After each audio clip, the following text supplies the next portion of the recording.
As pessoas falam que tudo que a gente faz é errado, a nossa maneira de falar é errada, nossa maneira de se comportar é errada, nossa maneira de amar é errada. E a gente acaba sendo a vida inteira martelado por esse monte de coisas e acabam fazendo com que a gente se torne adultos inseguros, adultos que não conhecem o seu lugar no mundo. Vocês achavam que eu não ia me expor? Hoje, sábado é dia de me expor na internet.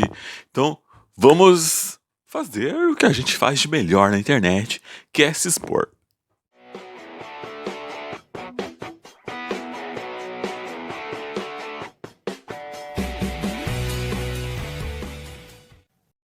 Ontem eu tava dando aula de inglês pra uma aluna minha, né? Pra quem não sabe, eu dou aula de inglês. Não reparem a bagunça no meu background. Tá uma zona. Mas é que assim, ó, essa semana eu tô com uma preguiça Master, Blaster, Mega, Hiper. Eu não tô com muita vontade de fazer nada. Tem horas que a gente tem que parar, né, gente? Dar uma descansada, porque, tipo, o corpo pede, né? Então, tipo, foda-se. Pra quem não sabe, né, eu dou aula de inglês particular, né? E aí ontem eu tava com uma aluna de inglês que tem problemas assim de pânico, né, e ansiedade e tal, e ela tava me falando que ela saiu de uma empresa que ela trabalhava. Aliás, ela foi demitida dessa empresa que ela trabalhava porque ela teve ataque de pânico, né? Ela teve um ataque de pânico no meio do trabalho e foi embora, né? Vazou, saiu vazado.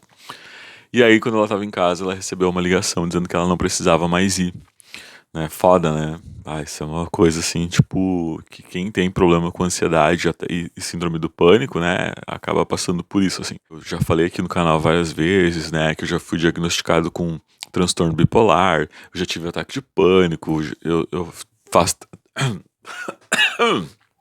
Eu faço tratamento pra ansiedade. Afinal de contas, esse canal é pra falar de quê? Falar de mim, não é mesmo? Porque o nome do canal é Canal do Guigo. Então, qual é que é o tema central do vídeo? O Guigo.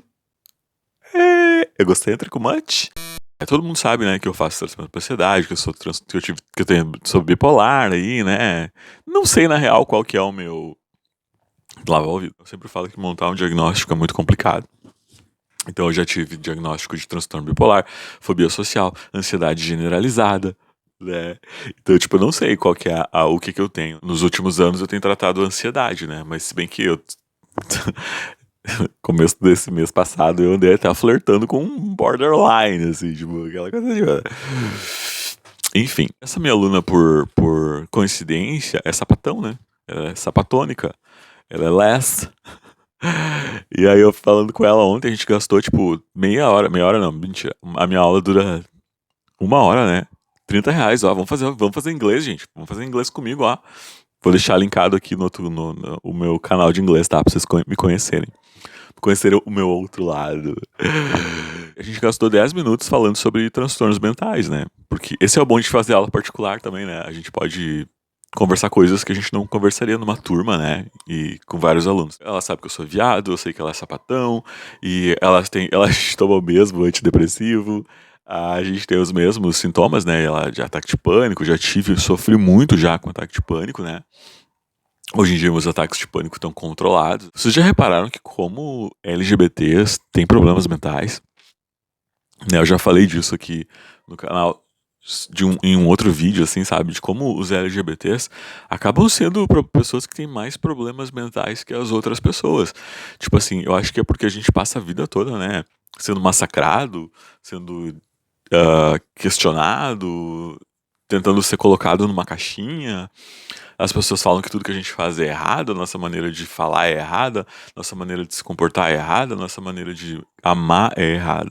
E a gente acaba sendo a vida inteira martelado por esse monte de coisas e acabam fazendo com que a gente se torne adultos inseguros, adultos que não conhecem o seu lugar no mundo, adultos desajustados, deslocados, assim, como isso afeta, né, a nossa produtividade, né, como isso afeta a nossa vida de maneira geral.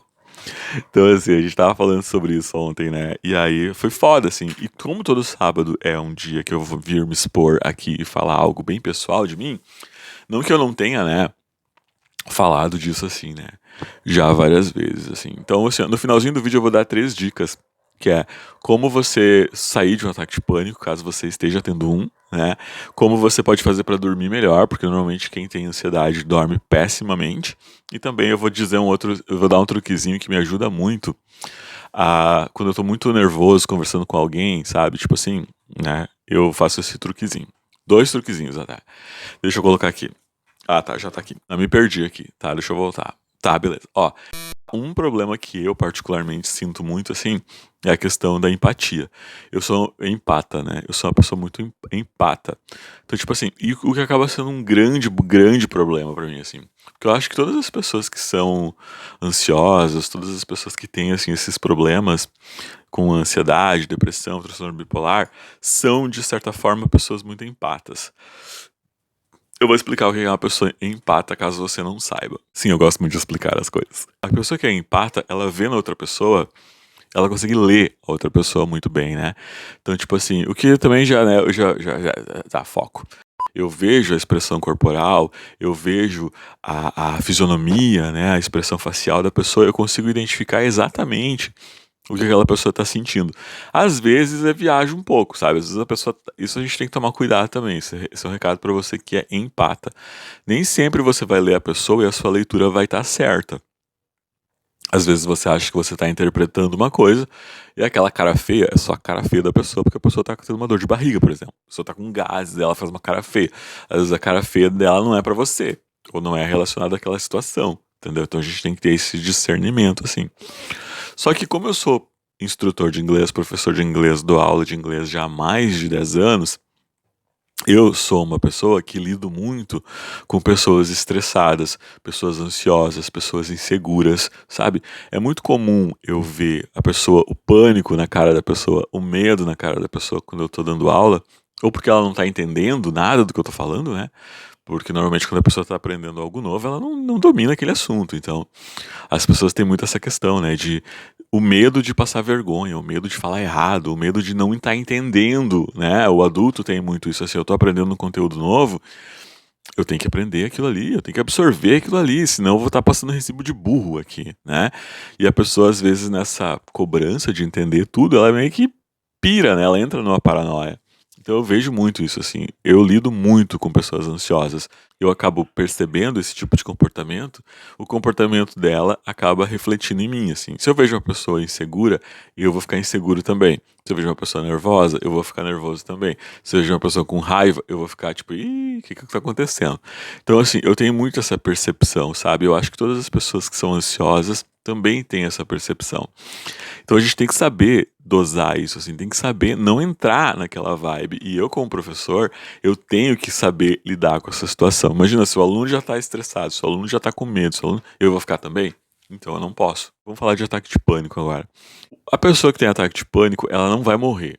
Primeira coisa que você tem que colocar na sua cabeça: o ataque de pânico vai dar e vai passar, tá? Ele não vai, você não vai morrer do coração, você não vai desmaiar. Talvez você desmaie, mas a maioria das vezes a pessoa não desmaia, né? E vai passar, entendeu? Então, tipo assim, primeira coisa, vai passar. Entenda que vai passar. Então, assim, não pare de fazer o que você tá fazendo. Eu sei que é complicado. Quando eu comecei a dar aula de inglês, eu era extremamente nervoso, eu era extremamente surtado, né? Eu ficava muito nervoso, muito tímido. E uma vez eu fui dar uma aula de inglês numa turma nova. Sempre que eu começava uma turma nova, aliás, isso ainda acontece. Quando eu começo uma turma nova, eu fico muito ansioso, muito, muito ansioso. Acho que até um certo ponto isso é natural, mas a minha ansiedade era exacerbada. Aí uma vez eu tomei um remédio, e era o meu último remédio, apaga incêndio, né, para dar aquela aula. E aquela turma não teve aula naquele dia. A aula foi transferida para o outro dia, e eu não tive tempo de comprar a medicação, eu não tinha a receita. Então eu tive que dar a primeira aula de cara, assim, sem remédio nenhum pra ansiedade. Eu lembro que os primeiros 15 minutos de aula, eu não sei o que eu falei. Eu não sei nada, eu não lembro de nada. Foi um blur total, assim. Eu lembro que eu tava exausto, porque eu falava, mexia. E no fundo, eles nem perceberam que eu tava assim, sabe, naquele turbilhão. Às vezes a gente tá tendo um ataque de pânico. Eu falo isso pra quem trabalha, né? Pra quem dá aula, pra quem fala em público. Às vezes você tá ali tendo um ataque de pânico e a pessoa nem percebe. As pessoas nem percebem que a gente tá nervoso. Eles acham que é o nosso jeito de ser. Um jeito de ser mais rápido, um jeito de falar mais acelerado, um jeito de se mexer mais acelerado. Mas eles não vão saber, eles não te conhecem, né? Eles não vão saber que tu tem um padrão normal e que naquele dia você tá fora desse padrão, né? Então, assim, pense nisso também. A maioria das pessoas nem percebem que você tá tendo um ataque de pânico, que você tá desconfortável, que você tá nervoso, né? As pessoas às vezes estão mais focadas nelas mesmas, né? Então, assim, tá. Esse é o primeiro tópico sobre questão de ataque de pânico, certo? Outra coisa. Quando a pessoa é tímida e quando ela não consegue, quando ela tem tipo uma fobia social, isso assim é mais pra quem tem fobia social, e você não consegue interagir olhando no olho da pessoa, o que você pode fazer é mira aqui na testa da pessoa, aqui no meio do olho da pessoa. Quando você tá falando com a pessoa, o contato visual às vezes é meio complicado de fazer. Então mira na testa, mira aqui assim, ou mira no nariz da pessoa. A pessoa não vai perceber que você não tá fazendo contato visual. Porque para ela você vai estar olhando no olho dela, mas você não vai estar. Você vai estar concentrado aqui, nesse ponto, ou nesse ponto, ou nesse ponto. Beleza? Essa é a primeira dica. Outra dica que eu faço também, se eu tô num ambiente e eu tô estressado, eu sinto que eu vou começar a hiperventilar, sabe? Ter aquela respiração mais acelerada, eu começo a contar os objetos que tem em cima da mesa, assim. Então, tipo, eu tô aqui, ó, tem um Mario, dois Marios, uma revista, mas eu não deixo a pessoa perceber. É, a pessoa acha que eu tô conversando com ela de boas, mas eu tô focado nos objetos que tem em cima da mesa, sabe? Então eu começo a contar. Às vezes eu conto um, dois, três, quatro, cinco, até eu sair daquele ciclo, sabe? De pensamentos invasivos. E não é pensamentos invasivos que fala, pensamentos intrusos, né? Que ficam ali na cabeça da gente. Não, peraí, né? Você tá ansioso, você desliga aquela chavezinha, liga outra chave e distrai o seu cérebro. Então, assim, ó, faça isso também.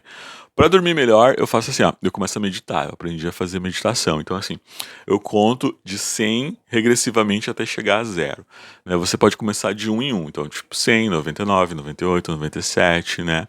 Já tem um vídeo aqui no canal que eu explico essa técnica de contagem regressiva.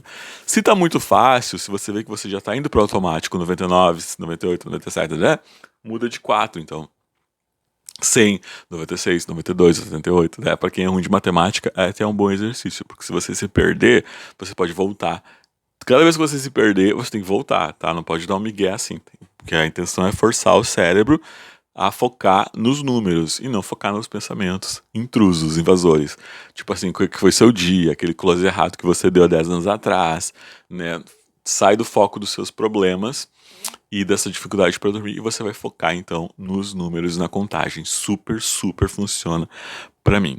Certo? Então esses aqui foram essas dicas, dormir melhor e olhar na testa da pessoa e saiba que o ataque de pânico não vai te matar, tá?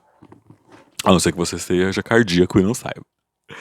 Certo, gente? Então o vídeo de hoje foi esse. Foi sobre essa questão de LGBTs e transtornos mentais, ataques de pânico, fobia social, transtornos mentais em geral, que acabam atacando, né, as pessoas que são LGBT, que a gente realmente acaba sendo mais. Eu não sei se existe uma estatística que comprove, né, esses números, que corrobore isso, assim. Mas a impressão que eu tenho é que a maioria dos LGBTs tem problemas mentais, pelo menos os que eu converso tem. Gente, muito obrigado por assistir. Fale aí nos comentários se você é uma pessoa que está sofrendo de problemas mentais.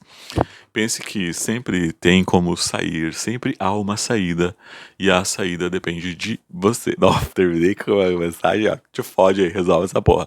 Muito obrigado por assistir. Eu vejo você no próximo vídeo. Tchau.